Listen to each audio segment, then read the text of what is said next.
Thank you very much for having me here. And the talk, of course, this evening will be on Bobby Fischer. And like many American chess players that started playing in the early 1970s, I owe a debt of thanks to Bobby. I mean, if he hadn't played and played so well, I'm not sure I would be a chess player. But I am, and so I've enjoyed the last couple of years researching his career. And this evening, I'm going to talk about his formative years, specifically the period between the summer of 1956 and summer of 1958, when he went from being, I'd say maybe a low master to a world-class grandmaster. And of course, we can see in this tournament that's going on right now, there's talents like Samuel Sevian and you look at Caden Trough, and both of them, their progress has been pretty consistent.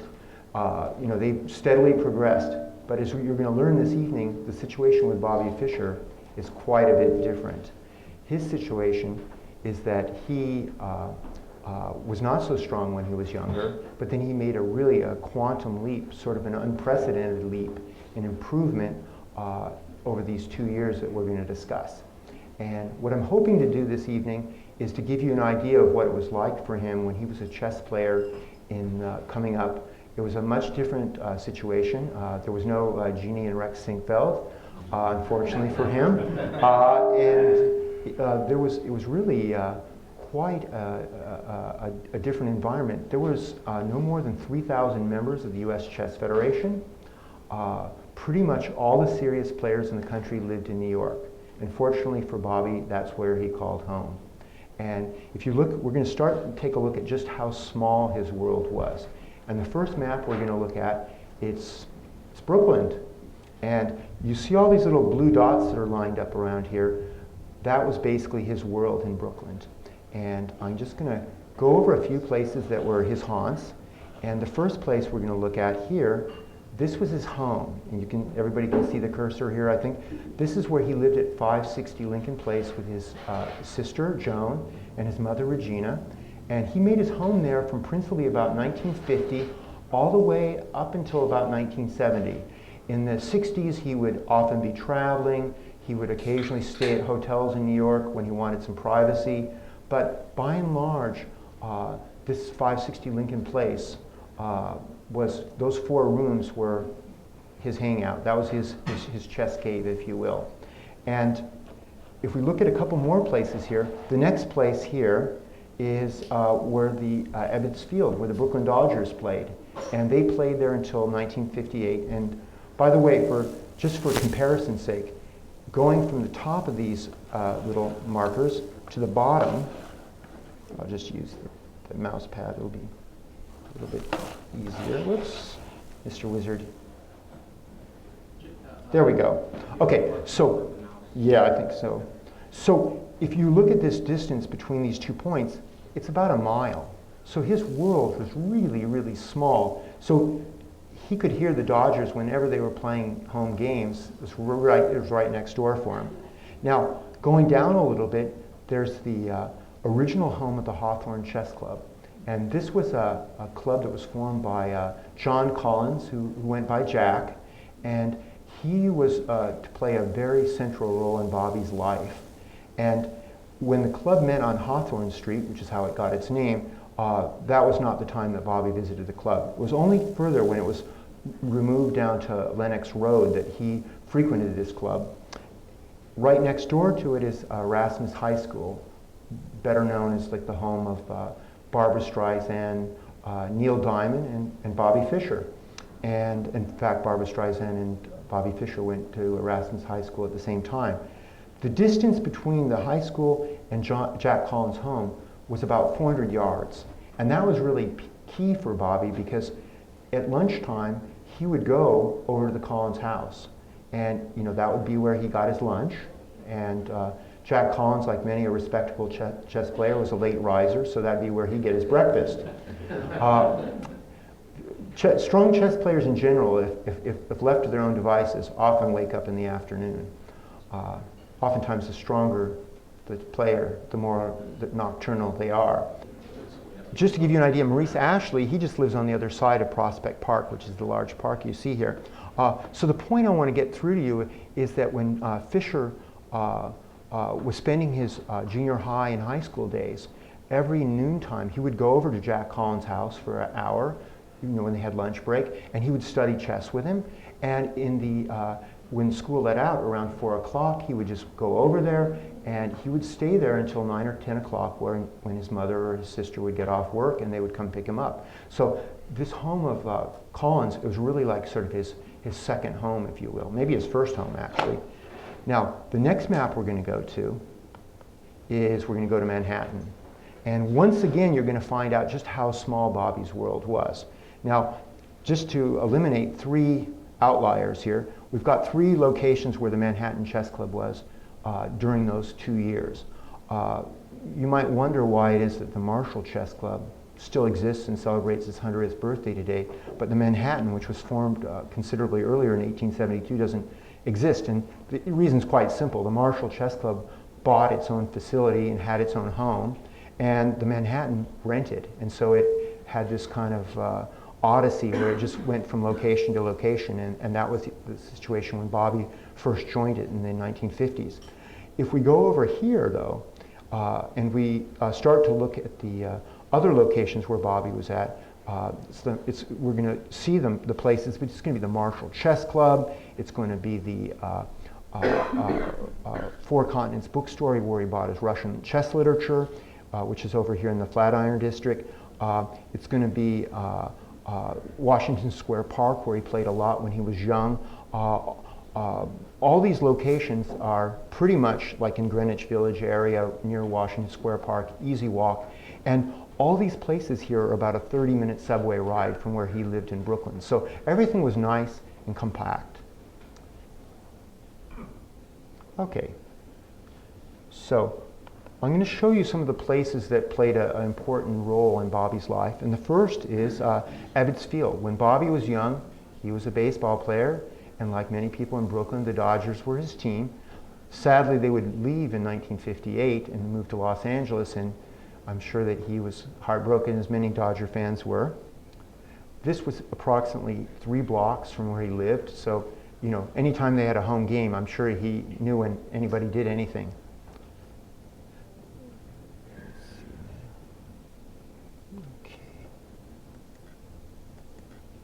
Now, the next picture you're looking at, I think some of you might remember, anybody that saw Searching for Bobby Fischer will remember all those scenes in Washington Square Park. And nowadays it's known better for casual games, but in the 1950s when Bobby was young, they used to actually have tournaments there. And his first chess coach, Carmen Negro, often took him to the park. The next place you see here is Erasmus High School, and as I alluded to earlier, this is a big school, like 5,000 students, many prominent graduates. And when Bobby was a sophomore at this school, Raymond Weinstein, future International Master, future member of the U.S.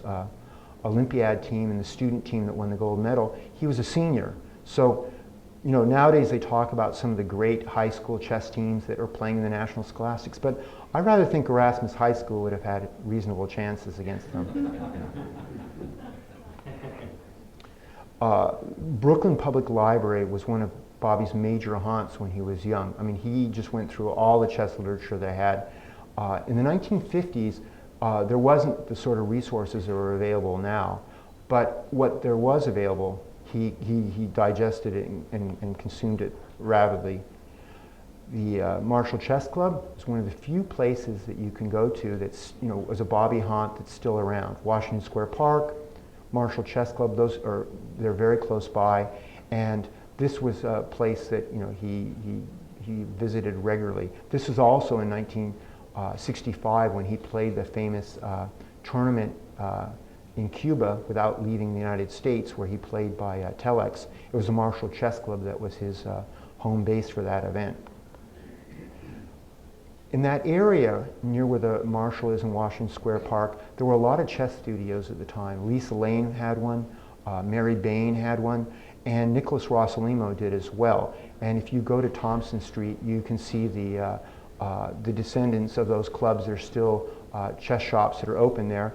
And it gives you some idea of, yes? I'm just kind of curious. I know he drove a cab for a while. Was he still driving a cab during the time? Oh, very much so. I was going to say that you have to understand that in the late 1950s, the chances for being a professional player in the United States were pretty close to zero. And there just was, there was no prize money. The federation was very small. It's actually kind of remarkable how strong the strongest players were. Maybe a testimony to, a good generation in the Marshall and Manhattan having a lot of activity. But no, Rossalimo, to make ends meet, he drove a cab during the day and he opened this little chess studio. And I suspect that it was probably a loss leader. It was just something he really loved and wanted to do, and so he did. Here we see Max Pavey with a cigarette in his hand, and he's playing against Paul Keres. And Pavey was the first major player that Bobby came in contact with. His mother wrote a letter to the Brooklyn Daily Eagle. She said, I have a young son, he loves chess. What can you tell me? Where are the opportunities for him? And so the letter somehow found its way into the right hands. It got to Herman Helms, who was the longtime chess editor of the Brooklyn Daily Eagle, and he said, come to this chess exhibition, this simultaneous that Max Pavey will give, and it was in 1951. Bobby was still 7 years old, and so he played Pavey. That was the first player. Well, 3 years later, he got to see Pavey play in action in the match USA versus USSR. Unfortunately, the matches between the Soviet Union and the United States were somewhere along the lines of the Halloween movies. I mean, with the United States being attacked by Jason, it was just awful, really awful. And they lost by progressively worse and worse scores. It's kind of sad that if they just held the match an additional time in the late 1950s, then the US with like Lombardi and Fischer and Weinstein, all these guys coming up, they could have been competitive, but that wasn't the case at this point in time. And you can't really grasp it completely, but if you look in the back, this was a huge turnout for this match. It was held at the Hotel Roosevelt, and it had over 1,000 people watching it. So it was really a big event. It was held during the height of the Cold War, and Pavey actually acquitted himself pretty well. He actually won one game against Keres, but sadly he was to die just 3 years later of radiation poisoning. He was a chemist, and in those days, oftentimes they weren't as familiar with handling hazardous materials, and he died very early. But he was very much beloved. Both he and his wife, Violet, were very important for the U.S. Chess Federation. You see here the sign-in page for the Manhattan Chess Club. And we don't know the exact information about this page, but it's probably within a month of when Bobby first visited the Manhattan, which would have been in the summer of 1955. At that time, the Marshall was much more inviting for people, for junior players. The Manhattan was really a more established, more formal club, and they didn't like youngsters disturbing their tranquility. But there's the signature of Bobby Fischer, and right above it, you'll see the signature of Carmen Negro. And Negro was somebody that Bobby's mother befriended at that Pavey exhibition in '51. And Negro became Bobby's first chess coach. And his son Tommy was a chess player about Bobby's age, and really encouraged him and really went out of his way to help him. Bobby had a lot of people in his formative years that really, really supported him. Many years later, long after he became a world champion, these people were forgotten, or maybe their role in his life was not valued as highly as it might. But there's no question that Negro was somebody that he always had a high opinion of. Here you can see another person that played an important role in Bobby's life and also in promoting chess, and that was Herman Helms. He founded the American Chess Bulletin in 1904, and it ran until his death in 1963. He reported in numerous newspapers, and some of our first mentions of Bobby Fischer are not in Chess Review or Chess Life, but they're in the Brooklyn Daily Eagle in his column. And he did a lot to encourage Bobby. He was a frequent guest at the Hawthorne Chess Club. This next two images you see on the split screen, the man you see here on the left is probably, although there's a lot of competition for it, probably the most eccentric chess organizer, chess personality of all time. And that's probably brooking pretty stiff competition. But I think I can make my point made with just a few illustrations. Laux inherited a great deal of money. His father invented a safe that was patented and it became the industry standard. His father recognized at an early age that it would be prudent to make him a remittance man and slowly dole the money out month after month rather than give it to him in a lump sum, because his son was a little different, shall we say. And one of the ways in which he was different was that he loved to organize long-distance chess vagabond travelcades, if you will. And he, for example, from Long Beach to Alaska. Well, the one that Bobby went on wasn't that one. He went from New York area to Havana. And he did this in 1956. And he got to rub shoulders with people like Norman Whitaker. Whitaker was an international master. He was also a person that spent close to 10 years in Leavenworth prison for trying to extort money during the Lindbergh kidnapping. He also, in his later years, was charged with violating the Mann Act for transporting a minor across state lines for less than noble purposes. So he really was not, some of the guys that Laux hung out with were not exactly the classiest folks. He had one curious habit of that he really loved to converse with his friends. He just loved to talk with his fellow human beings. And he also pretty much insisted that when they were traveling that he be the designated driver. And he liked to look everybody in the face when he talked. And this led to a little bit of a problem because he was driving, not watching the road, but watching his audience. But he had an easy way to deal with that situation. And the numerous times he wrecked cars, he would just drive them into a garage. He would have the car repaired while he was, working to find out to get a new car. So what he would usually do is stash the car that was wrecked, buy a new car, continue on his journey, and then pick up the other car on the way back. So he must have had a large number of automobiles in his fleet. So he was a real character. And what you see over here on the right are some writings about that tour that took them all throughout Florida. They played numerous exhibitions. It was really a different time. There were not many weekend tournaments, so it was clubs that were really the strong part of American chess. And so he would, Laux would organize matches against different clubs against his log cabin, and that's where Whitaker came in handy. Yes, he might have been a rogue, but he was a strong rogue, and he played for their team and did them well.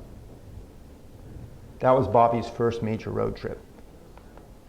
Here you can see two images. The first is of young Bobby Fischer as a baseball player and Dodgers fan. And the second is the home that he lived at 560 Lincoln Place. And he lived on the top floor, and he, as I said, was there for the better part of 20 years. And that's really the place in his life that he lived more than any other. He spent probably about 20 years living in Los Angeles, give or take, from the early 1970s until he played the match with, second match with Boris, and then he couldn't return. But in Los Angeles, he had a lot of different homes, and sometimes he didn't have any home. But that's where Bobby called his first place. Here we see Ethel Collins, and she's in front of 91 Lenox Road.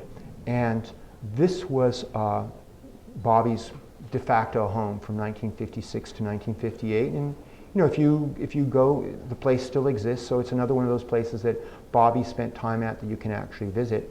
They were on the Collinses were on the ground floor, and you'll understand why when you see the next picture.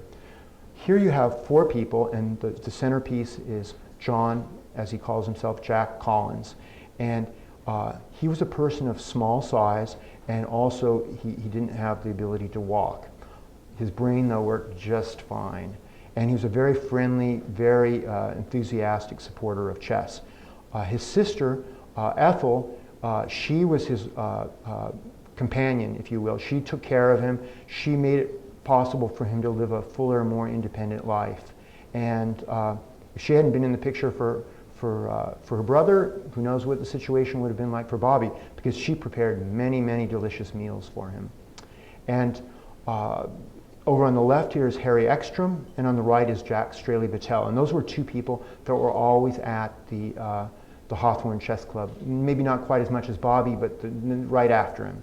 And one of the things I want you to understand from this lecture, hopefully, is how it was possible for him to develop so quickly, because he went from about 2,200 strength to 2,600 in the space of 2 years. And as most of you would know, the higher your rating, the higher it is to make progress in chess. The air becomes thinner, it's more difficult to advance.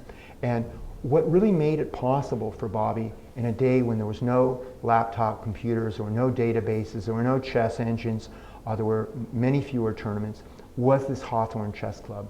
And Alan Kaufman, who I've spoken to extensively about this, who was a regular visitor, he said it was, it wasn't a formal club in the sense that there were like membership dues and there was a roster of players that were represented the club. It wasn't like that. What it was is it was basically just the Collins home, and it was more in the style of sort of a European salon. And Collins had a huge library that he made freely available to others. Many strong players frequented it: Lombardi, Raymond Weinstein, a lot of the Byrne brothers, a lot of masters and international masters and grandmasters went to this club. And so what would end up happening for Bobby is that he might come in one afternoon and it's just him and Collins at the club. And so they would look at some chess literature, or they might look at one of Collins's correspondence games, or they might look at one of Bobby's games. But then somebody else would stumble into the club and they'd say, oh, I just played in a tournament, and they would show one of their games. And the player that might be showing the game might be William Lombardy, who's one of the strongest players in the United States. So Bobby would just sort of learn by breathing in the air. It was like chess, every day, 6 to 8 hours. And while he didn't have some of the resources we have now, he was able to just sort of immerse himself in the game. And by the end of this sort of apprenticeship, by the summer of 1958, he was poised to find a place amongst the top 10 players in the world when he qualified for the candidates in Porto-Roche. And it was at that time, by that point, he'd sort of paid his dues, and he'd gotten strong enough that really the Hawthorn Club didn't really have that much more to offer him. But he'd gotten so strong that he could work on chess by himself and with other people as well. One of the people that really played a major influence on Bobby's career, besides Collins, was William Lombardi. And a lot of chess players that only knew Lombardi, like in say in the last 20, 30 years, would know him as probably the strongest chess curmudgeon in the world. I mean, he's a great guy, but he feels a certain bitterness to chess, that he was so strong and so talented, and that he could never really earn a living from the game.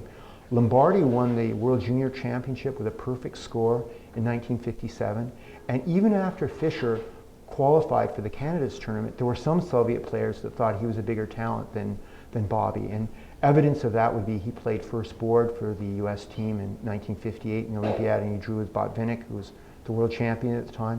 In 1960, he played black against Boris Spassky in the world student team. He beat him in Leningrad and led the US team to the gold medal. But not long after that, he decided to try to become the strongest chess-playing grandmaster since Roy Lopez, who was also a priest.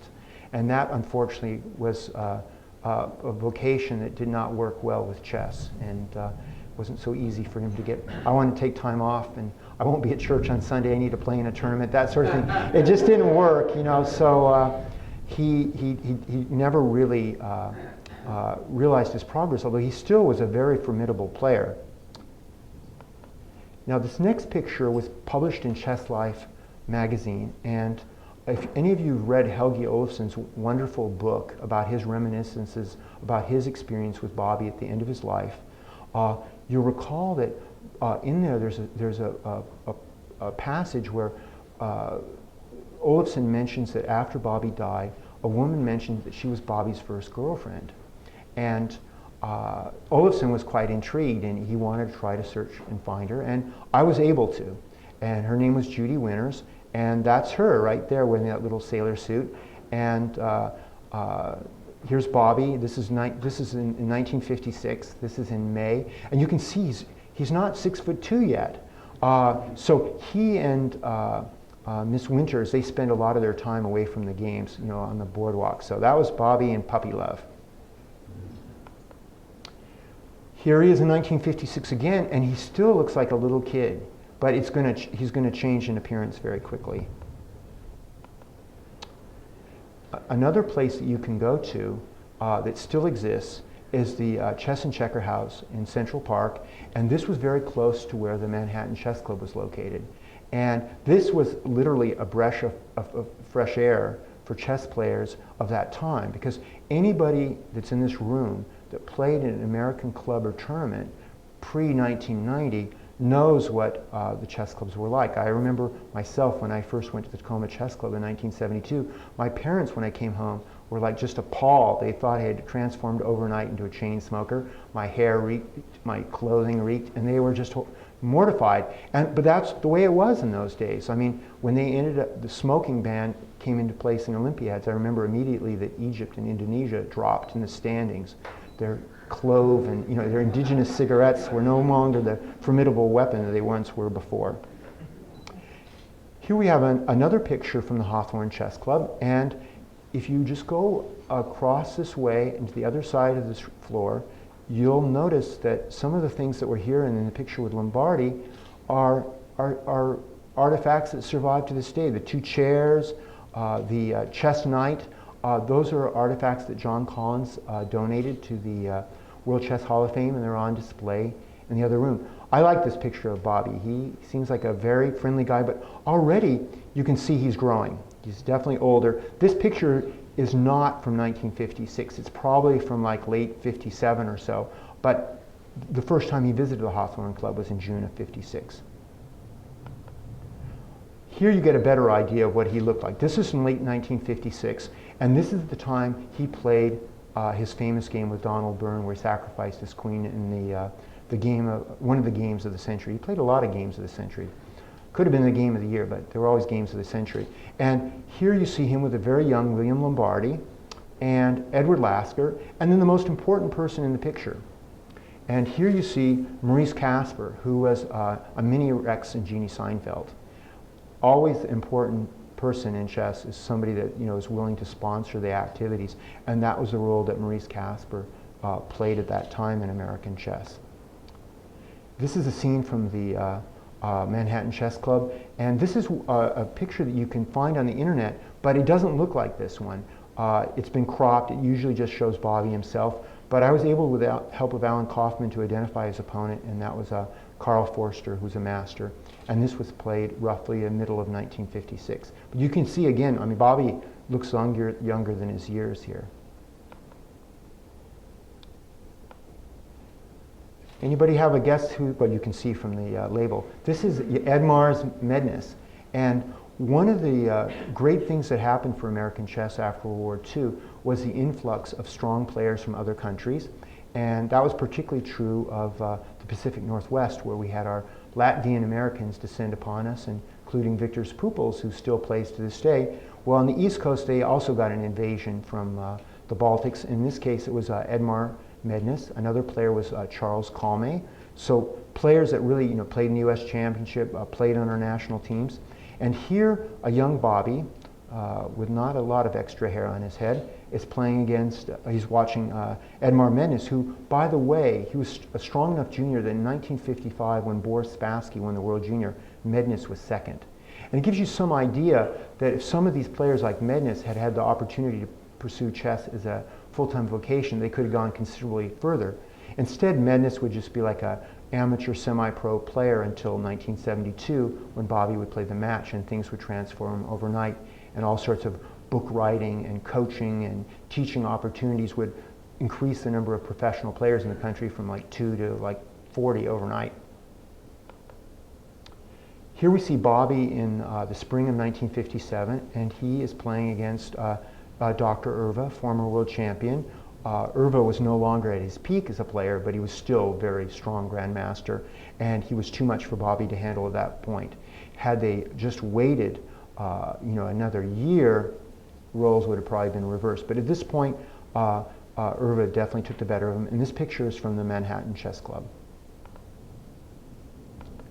In the summer of 1957, Bobby did a lot of traveling, and he first played in the North Central Open in Milwaukee, and then he flew from there to San Francisco. And to give you an idea of how things are different now, I imagine that if his mother, some of the things she did, he's 14 years old, he's taking all these flights by himself, he would have probably put in child protective custody. But in those days, I mean, it was a safer time perhaps. And so this is the U.S. Junior that was held in San Francisco. It was in a very popular location at the Spreckles Dairy. The players got all the ice cream they wanted. They were happy people. And you can see George Koltanowski here, the famous blindfold expert and longtime columnist for the Chronicle of San Francisco. Young Bobby looking very happy until he learned his prize was to be his second consecutive typewriter. And Gil Ramirez, who's a very strong player. He was a California champion while he was in high school. Another example of a player who, had the options been there to become a professional, could have probably advanced considerably. I mean, when he was 15, he was 2,300, and he didn't have any training or any assistance in any proper formal manner. You can see Bobby playing here, and then you can again see him watching. The next picture shows Bobby signing the tournament program, and if you have any Bobby Fischer signatures amongst your chess memorabilia, you can count yourselves lucky. If you need any short-term loan, you'll find that signature will be good collateral. Fischer signatures can attract anywhere from $150 to $500, depending if there's like an accompanying note or if there's a game score attached with it. But caveat emptor, probably out of every 10 signatures, 9 are fakes. So there's actually even a book by Lawrence Totoro that's on nothing but Fischer forgeries. So be careful before you buy one of these on eBay. Fischer's real breakthrough was the 1957 U.S. Open. It was held in Cleveland, Ohio, and it was held at the Manger Hotel. And I guess in its day, every city had something resembling the Chase, but sadly that's no longer true for most of these cities, and this hotel was knocked down. But for Bobby, he would always have great memories because this is where he tied for first with Arthur Bisgeier, and this is the tournament that really put him on the map. He followed his victory in the U.S. Open, and previous to that the U.S. Junior Open, with a great success in the New Jersey Open, and then a match against Rodolfo Cardoso. And this match was very unusual in that it had corporate sponsorship. It was sponsored by the Pepsi company. And Bobby easily defeated Cardoso, but Cardoso would become an international master, very respectable player. Interestingly enough, Cardoso's second for this match was a young Florencio Campomanes. So Campomanes was an earlier visitor to the United States. Here we see Lombardi in 1957, shortly after he won the World Junior. And you look at this smiling, innocent face, and it's not quite the Father Bill of later years. There was one great tournament in 1957 that Bobby just missed playing in. If he had shown the results that he did later in the year, he might have gotten invited to this tournament because it was held at the very end of 1957. And this was Dallas. And you've got Pal Benko, Larry Evans, Gligerich, Larson, Szabo, Neidorf, Janowski, Friedrich Olofsson, and of course Bobby's great rival Sammy Reshevsky. So this was like an 8-player round robin. It was, outside of the Soviet representatives that were missing, this was like the best of the West. And if Bobby had won that U.S. Open, say a year before, he would have been competing in this field, but unfortunately wasn't. One curious thing about Bobby is after all those great successes in 1957, and we'll talk about the next one, which was the victory in the U.S. Championship at the end of 57 and the beginning of 58, which qualified him to play in the interzonal. He didn't play. In the first half of 1958, he literally did not play an official game until he sat down to play the first round of the interzonal, and that was in August. So it was a huge gap. So what was he up to? Well, one of the things he was up to was he was being forced to endure a little bit more school before he could drop out when he reached 16. Remember, this is 1958, and in March of that year he would have turned 15. So he desperately wanted to get out of school as quickly as possible. He felt kind of frustrated. So one of the things that he did when he wasn't in school was write a book of his best games. And this essentially was all of the games that he played in the US Championship in 57, 58. And also at the back, without annotations, were his games from the 1958 Interzonal. So this is, if you have a copy of this, this is a very collectible little book. Worth over $100 these days. It's more of a curiosity. The annotations aren't like what they are in 60 Memorable Games, but it's an interesting book to look at, particularly for the biographical information in the beginning, which is to be found nowhere else, and which a lot of biographers use as a primary source. The next picture is of the Marshall Chess Club, and as you can see from this plaque, they're celebrating 100 years this year as their anniversary. And they've not been in this location that they have now on East 11th Street for that long.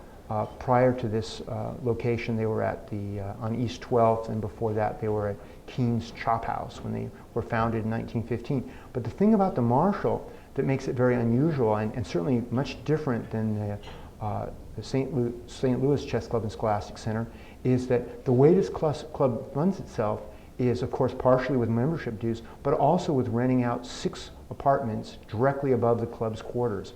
And those were initially the living quarters for Frank Marshall and his wife Caroline and his son Frankie. But in later years, this became sort of like the cash cow that kept the club going. And if you're curious and you're thinking about renting one of these, they have very high ceilings, beautiful hardwood floors, and they go for about $6,000 a month. It's in a very, very nice neighborhood in Manhattan, one of the nicest, I think. Here we see one of Bobby's lifelong friends, Larry Evans, and Larry was significantly older than Bobby, not old enough to be his father, but old enough to be like an older brother. And I think that's sort of the role he always adopted in Bobby's life. He certainly was a much more worldly person than Bobby ever was, and he's the one that really, if he had helped and pushed and nudged, probably 60 Memorable Games would never have come to pass. One thing about Evans that's interesting is that after 1958, after the Hawthorne Chess Club basically closed down because the Collinses moved to Manhattan, Evans became one of Fischer's closest contacts. A lot of the other players, Benko of course as well, but a lot of the other players like the Byrne brothers, Sherwin, very strong players, Reshevsky, they didn't really socialize with Bobby. It was more people of his own age or Evans, and of course one player of his own age that played a prominent role is Bernard Zukerman. The next sheet you see is what did Bobby do to get ready for that breakthrough at the Interzonal in 1958? Well, I mentioned, you remember I said he didn't play any official tournament games. That was true, but he did play a lot of training games. And of course, the matches he played with Janosevic and with Matulovic, those are a known quantity. When he was in Yugoslavia, those were arranged. But he also played some secret matches, and they were against Collins and Sadie. And here, Tony Sadie was generous enough to share this score sheet with us. The USCF was dirt poor in 1958. I mean, I can't stress how poor it was. And here you've got Bobby appearing on I've Got a Secret. And one of his dreams was to visit the Soviet Union before he played in the Interzonal in Yugoslavia. And it turned out it was a dream that maybe shouldn't have been realized, but it was. And he got the money for it and for his sister to accompany him by appearing on this quiz show where they had to guess his secret. He didn't have a clue, and they were not successful in guessing his secret. He went to the Moscow Central Chess Club soon after he went to the Soviet Union. They tried to get him to go to the Bolshoi. They tried to get him to go to various museums. He was not interested. He just wanted to play Botvinnik Blitz. But the patriarch, as they called the Mr. Botvinnik, he didn't want to play some kid in corduroys. So they started sending a succession of masters to play Bobby, and he was like beating them all like a drum. And finally they brought in Tigran Petrosian, and he shut Bobby down. And that, you know, it's a very, very interesting photo to see. Anatoly Behovsky here is watching the action between them. You know, I mean, everybody was young at some time. Gligorich meant Svetozar Gligorich, one of the greatest gentlemen of chess and one of Bobby's greatest friends. They first met in 1958, and until the last few years of Bobby's life, they were as close as could be, except for the really dark period of Bobby's life from the late 70s until about 1990. They were in close contact. Even when Bobby was writing all this nonsense, you know, in the 90s, where he wanted to write about, you know, the Holocaust and his views on it and things like that, I think Gligorich adopted a very good approach. And he didn't try to just automatically discourage Bobby, because he knew that all that would do is make Bobby that much more determined to produce it. But he said, I'll find you a publisher in Yugoslavia, but first we have to discuss the matter point by point. You know, we have to, like, you know, rigorously examine all of your arguments, because your readers are going to do it, so why don't we take that step earlier? Bobby was not that interested in having his views looked at too closely, so that never actually happened. And that they didn't get published was probably for the best. Here we see a major building in American chess. At the corner of East 11th and Broadway is a place where the Hotel St. Denis was located at one time. Morphy, during the first American Chess Congress, ate a couple of meals here at this hotel, and they had banquets in his honor. By the time Bobby got there, it was famous for being the headquarters of the U.S. Chess Federation on the top floor. And also on the top floor was the offices of Albrecht Buschke. And why this was significant was that Buschke had a huge supply of foreign chess literature. If Bobby had to only nourish himself from English language sources, he would have probably been deficient in several vitamins. But the fact was that he could get a lot of old Soviet tournament books, he could get periodicals from around the world, and Buschke once gave a prize to Fischer for winning a U.S. Junior, and Fischer took almost a year in deciding what to get. And as Buschke put it, you know, most people just grab some things off the shelf, but Fischer carefully chose nothing but the best. And he was very lucky that Buschke was there. Buschke was another one of those people that really strengthened American chess. He escaped Nazi Germany in the late 1930s, and very funnily enough, he only specialized in two things. He was a lawyer, so he had all of his legal books in his luggage to leave, and then he had at the bottom of it all of his chess books. And the Nazi officials, they looked at it, and they looked at all the law books and said, this is just complete rubbish. You know, you need to have the new law books with all of our Nazi laws in it. You know, you can take these if you want, but we'll just throw them out. But then they looked at the bottom and they said, this is even more rubbish. What is all these silly chess books? But these chess books basically kept Buschke and his family fed for many decades. There were many treasures books from the 15, 16, 1700s. Here we see a couple people that played a really important role in Bobby's career. One of them, of course, is Pal Benko, and he was another lifelong fan, despite the fact that he and Bobby had a famous run in the Curacao Olympiad. Benko was another one of those people that was older than Bobby, not old enough to be his father, but kind of like a father figure, older brother, if you will, maybe a kindly uncle, and he always looked after Bobby. And here he's playing against Ray Weinstein. And Weinstein was one of those players that if Fischer and Lombardi had never shown up, he would have been like the golden figure of American chess. In 1960, he played on the U.S. student team that won the gold medal. He also played on the U.S. Olympiad team that was Lombardi and Fischer won the silver medal. So when you think nowadays, you think of, you know, Sevian, Troff, Naroditsky, quite good, no question about it. But, you know, Fischer, Lombardi, and Weinstein, they were not so bad either. And sadly, though, for Weinstein, he developed mental illness just a few years after that, and he unfortunately killed somebody who said some disparaging things about his mother, and he's been incarcerated in a home for the criminally insane since the mid-1960s. Very, very sad story. Over here we have James Sherwin in the shorts and the shirt, and he was one of the great benefactors of American chess. In the 1980s, he was the president of the American Chess Foundation, and he was one of the people that was responsible for sort of spreading the money around. The ACF, as it was known as, it was founded in the mid-1950s, and it was founded to support American chess players, but specifically Sammy Reshevsky, because in those days the prize funds, interzonals were like non-existent, and it happened that not only would he be taking a month off work, but he'd have to pay his airfare there. USCF couldn't even cover that, and so a lot of wealthy chess players in New York City got together and they would support Reshevsky, which was very noble, no question about it. Unfortunately, they would only support Reshevsky, and that led to some troubles and hard feelings when other players like Lombardi and Fischer wanted to seek their support. That changed in the 1970s and 80s under Sherwin, who supported American chess players under his presidency quite lavishly. The other player you see here is one of the great figures of American chess that's sort of forgotten. He learned chess at a very late age. As Bernard Zukerman, who's a bit of a wit, said, he learned chess the same month that Bobby won the US championship. And he was 15 years old, so it was like not very likely he was ever going to catch Bobby. He was also from Brooklyn, but he went to Jefferson High School, whereas Fischer went to Erasmus.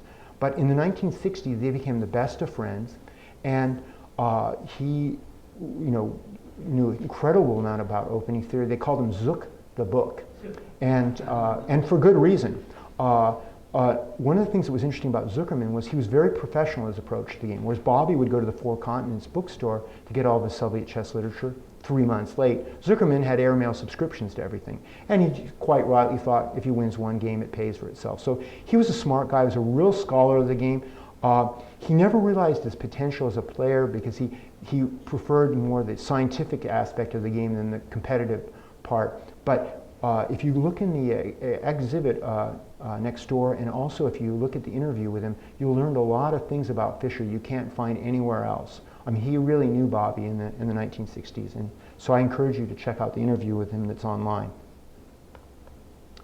Here we have Bobby's Bête Noire, Sammy Reshevsky, and I love this photo. I mean, it gives you an idea. He's smoking there, just magnify it by 40 players, and you get an idea what some of those rooms look like. Some of the players, Victor Korchnoi, Anatoly Lane, when their games were over, it looked like there was a mini crematorium next to their board. I mean, it was not funny. Reshevsky was tough as nails, and everybody thinks of Reshevsky and Fischer as polar opposites, but in many ways they were very, very similar. When Reshevsky was a young man, he was trotted around by his parents as if he was like a little circus animal, and he supported them giving exhibitions. He didn't have much of a formal education when he was young. There was at one move even an attempt to have his parents removed as his guardians. For him and Bobby, you have two players in the 1950s and early 1960s that are desperately trying to become professional players. But it's just more or less impossible to do. So in many ways, they had a lot of common ground.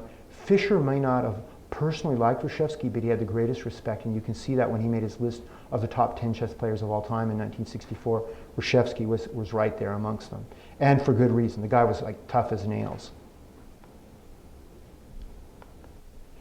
Here we see Bobby a little bit in the future. This is in 1962, and here he's holding one of his niece or nephews, I'm not sure which, and that's his sister Joan. And she played an important role. Of course, everybody remembers it was she that taught him how to play. But she was oftentimes the person that kind of held the family together in the 1950s. You might think that a little strange since she was born in 37, Bobby was born in 43. She's 6 years older, but that doesn't seem like that would make her the de facto guardian of the household. But you have to remember that Bobby's mother was a little unusual, and we're going to get to her in a moment. But she was, part of the glue that kept things going. Also, you see over here on the right, you see a little something that makes the standard picture of Fischer as the selfish, self-centered, rude dude a little more complicated. Here he's playing a game with two patients in a hospital, and the fellow on the right's an iron lung. And so Bobby, he had a heart too. I mean, he was a very private person, but he did some good things as well when it came to reaching out to people in the chess community. Now, I think probably one of the most misunderstood, let's go back a moment here. One of the most misunderstood people in Bobby's life is his mother. And I would say the popular perception of Bobby Fischer's mother was she was a stark, raving, commie loony. not the nicest words to describe somebody. But in fact, she was a lot more complicated person than that, and I think there was a lot to admire in her life. She has a St. Louis connection. She graduated from high school here, and she did it at the age of 15, so you already get some idea that she was quite a bright person. In her life, she would master 7 languages, and she would actually receive her medical credentials at the age of 50, not something that a lot of people have done. She went to the Soviet Union in the early 1930s. She had been married, and her husband went to study at the Moscow Brain Institute, maybe to even to teach there. Already that sounds a little curious to us. What would somebody go to the Soviet Union in the early 1930s? But keep in mind, this was the time of the Great Depression. In 1931, over 100,000 Americans applied for visas to visit the Soviet Union.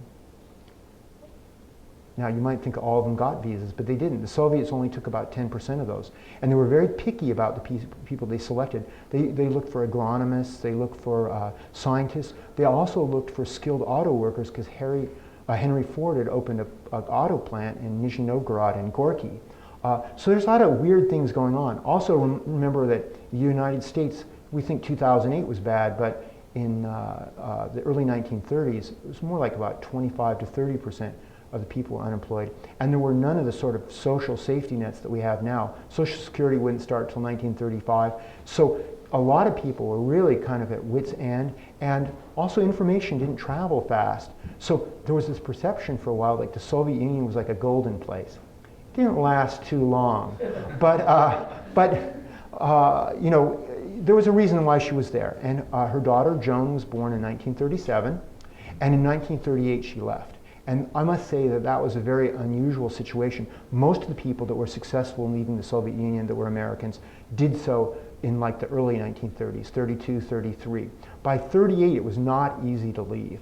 And one thing I'm absolutely convinced of is that nobody that lived through the experiences in 36, 37, and 38 when Stalin had his purges, when effectively everybody in the Soviet Union except for Stalin was a little bit nervous when they went to sleep at night, because they didn't know who was going to be knocking on the door the next day or in the middle of the night. So one thing I'm sure of is that Regina Fischer was not naive about the Soviet Union. She lived there and she knew what the situation was. Having said that, that didn't mean she was like, you know, a chest-beating fan of capitalism. And you're going to see here a couple of examples about how she looked at things a little bit differently. And what you see in these two pictures are images of a march that she started that left San Francisco in December of 1960 and that concluded in Moscow in the fall of 1961.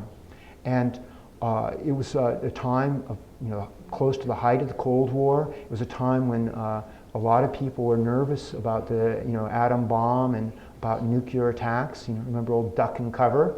You know, and she wanted to make a difference. She thought that, you know, she should speak out against this. And so what she did is she found out there was going to be this march, and she contacted the organizers, and they looked at her and they said, you know, we don't think so. You're like 49 years old. How are you going to go on a march all the way across the United States to England, to France, to Germany, to Poland, and all the way to the Soviet Union? I mean, you're not going to make it.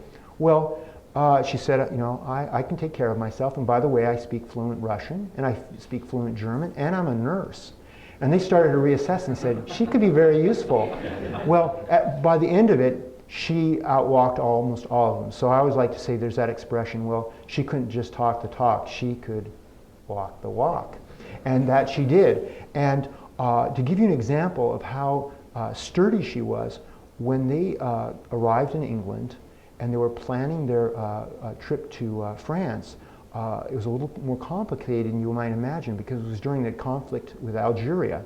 And the French were very nervous about their borders, and they didn't want to have any provocateurs entering. And so they forbid the peace marchers from coming into France.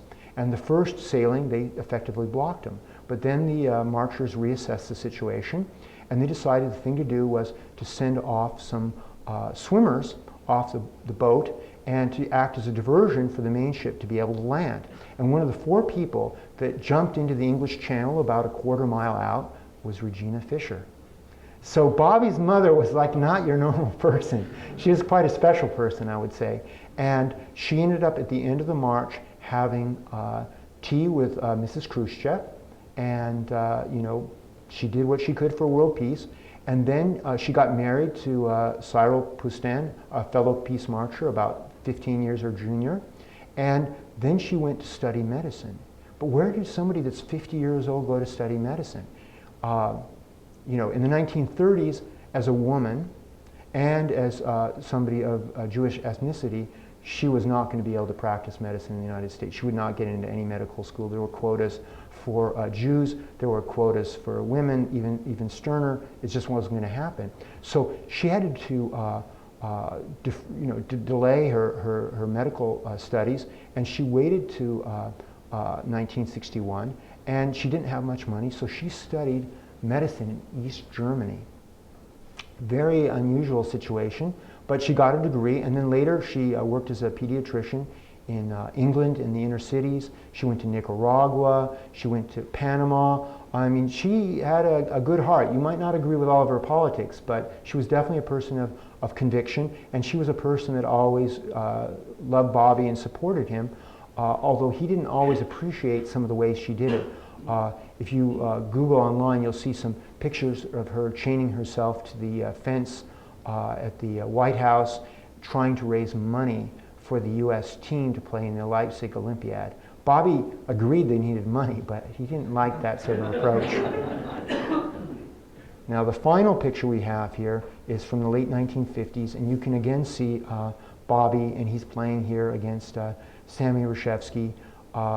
They would play a match in 1961. I think one of the great unknowns of American chess is what would have happened in this match if they had continued playing. It was tied when they broke off the match, and everybody remembers it was 5.5, 5.5. And they remember that there was a big argument about the game, whether it should be played in the afternoon, should it be played in the morning. And but few people have ever actually looked at the games of the match. And one thing that's kind of remarkable is that if you look at it, you could see that Fischer must have been a little bit frustrated, because from the games, he should have definitely been ahead in this match, maybe by 1 or 2 points. But Reshevsky was a very tough guy, and I think that Bobby really benefited from playing that match with him. It really toughened him up, and that match in '61 would prove to be really the only real serious match experience Bobby had before he played in the candidates, starting in 1971. So that's the little talk I have here, and now I'll open it up for some questions. Yes? When Lombardi won the junior championship, or the world junior, yes. Which Soviet player did he pass? The player that he beat was Silimonov. And one thing you have to realize is that in the Soviet Union, they had a very unusual situation. They had Boris Spassky win the World Junior in '55, and the next winner of the World Junior for them was Anatoly Karpov, 14 years later. And for the Soviet Union, this was really kind of a disgrace. But if you think about it, and you think about the Second World War, and you think about the population that was lost, all the people that were, all the males that were lost, it was kind of a lost generation, if you will. The demographics weren't there for them. Well, Silimonov, though, is a very unusual figure in Soviet chess in the sense that he was the stepson of Vasily Smyslov. And I don't know all the particulars about it. One thing is clear. He did commit suicide relatively soon after this event was played. The event itself was not the reason why he committed suicide. According to Lombardi, in his book, he says that Silimonov met a Canadian woman in Toronto. He fell in love with her, and he was torn about what he should do. And some said, stay there, don't even take a chance. Others said, your stepfather is Smyslov, just go back to the Soviet Union, you can have her come and join you. And evidently, that was not possible. And not too distant future after that, he took his life. One thing that's interesting to me is how soon after. I don't mean to be morbid in that sense, but there's a fairly good chance that Smyslov played the return match. You remember he drew a match with Botvinnik, he beat Botvinnik in a match, and then he lost the third match. And it could well be that he played that third match just a few months after his stepson committed suicide. I would say that would be a bit of a handicap. And I also say, Bud Vinnick would say, we played the match and we played on schedule. You know, so I don't know that for a fact. That's just conjecture on my part. But it is one of those sad, sort of forgotten moments in Soviet chess, and you know, yeah. Yes. There was a guy, the Flea House of New York. Are there any stories of Bobby Fischer visiting the Flea House and hustling some of the locals? Most definitely. That was his haunt, but that was more his haunt when he was, you know, when he was a little older, when he, you know, in the 1960s, and he definitely, you know, tried to hustle, but of course everybody knew how strong he was, so you might have to give him 5 minutes to 1 minute, you know, blindfolded and standing with one foot in the air. It wasn't easy, but one of the great stories I heard from Asa Hoffman is that Bobby would consider bets on other issues, and one thing that Hoffman realized, it would be smart to plan ahead, you know, to think about what they were going to wager on. And so one day Hoffman was looking at a post that was on a street, and he wondered, like, could he touch the top of this post? And so Hoffman jumped, and he was a pretty athletic guy when he was young, not so much now, and he made it, just barely. But he was convinced Bobby couldn't do it. And so, lo and behold, they're just innocently walking by this post, and you know, Hoffman said, you know, I probably nobody could jump and touch the top of that post. And Bobby said, I can do it, I can do it. And Hoffman said, you know, should I go first? And Bobby said, yeah, that's fine. Okay, what do you want to bet? And he says, oh, you know, like $5, pretty considerable sum of money then. So Hoffman, lo and behold, I don't know how he did it, but he jumped and he touched the top of the post. So then it was Bobby's turn, and he reared himself up and he tried to jump, and he did not touch the top of the post. Not only that, he also ripped his jacket. So Asa remembers this story to this day. He thought that was like, you know, he lost like a drum most blitz games he played with Bobby. In his book, Chess Gladiators, he publishes his one win against Bobby, which was very useful because he was getting 20-to-1 money odds. Yes. Yes? You talked about Bobby being athletic like that. Was he one of the first chess players to be physically active? You know, he talked about strengthening his hand so he could crush the Russian's hand. Was he one of the first to not? You know, I would put things in perspective, okay?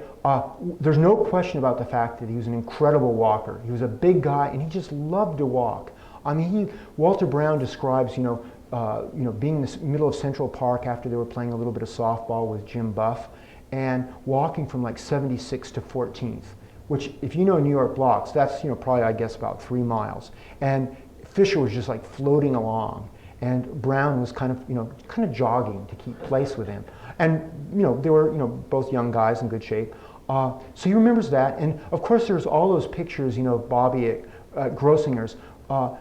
But from what I understand, like, Bobby was not really a great baseball player. Jim Buff, who was a childhood friend, who was a semi-pro baseball player at one time, he tried to teach Bobby to, you know, to hit well. And, you know, he wasn't really that. I think swimming and walking were his major sports. I would put it to you this way, though. Alex Onashuk over here, I'd take him any time against Bobby in a running race, swimming race, cycling race. It would not even be close. Okay, so yes, Bobby was fit by the standards of the time. I know I read a comment recently that Larry Evans wrote that when he played against Geller in the Palma Interzonal, in that famous game where he wins the draw on rook and pawn endgame, he said that when he saw that Geller showed up at the board and he had a paunch, he felt good about it. Okay, I guess one more question is that, or 2 more here quickly. I'll try to answer them both because we're on a time schedule here. Yes? I was just wondering, is Bobby's boyhood home, does it still exist? It does indeed. In fact, that picture, I took it. You can visit it. It's easily accessible from the New York Public Transportation. I took a bus from JFK that took me to the subway, and the subway line took me straight to Franklin Avenue, which was an easy walk to it. Yes? Is any big deal made about the particular apartments that he lived in? It is. I think every film crew that's ever done a Fischer documentary has paid a visit to 560 Lincoln Place. Most definitely. Yes. But is there anything mentioned about... No, there's no plaque or anything like that. If Rex and Jeannie Sinkfeld lived in Brooklyn, there would be a plaque there. But they don't. By the way, if you want to know more about the time period I discussed, there's 2 great books on the subject. One of them, I think, is probably known to most of you. It's called Endgame. It's by Frank Brady. I would seek out actually the paperback rather than the hardback, because the paperback came out later and a few small errors were corrected. Wonderful book, really reads well. There's still a few small errors in it, but in a book of that scope, it's to be expected. The other work is a psychobiography of Bobby Fischer. It's lesser known. It's by Joseph Ponoroto. It sounds like it might be a little morbid. Anybody that's read Psychology of the Chess Player by Reuben Fine, probably one of the most awful books of all time. It makes me think that book burning is not necessarily a bad idea. It's really awful, really awful. Don't let any parents of a chess player ever read it, please. But this book by Ponoroto, it's really a good read. It has a lot of information. He draws on the FBI file of Fischer, which is close to 1,000 pages. He also has access to the Fischer family archives that were stored by Russell Targ for many years that the Marshall Chess Club has now. So really good stuff. I would recommend both books quite heartily. What was that title again? Chess Psychobiography of Bobby Fischer. The author's name is Ponoroto. Thank you. Yes.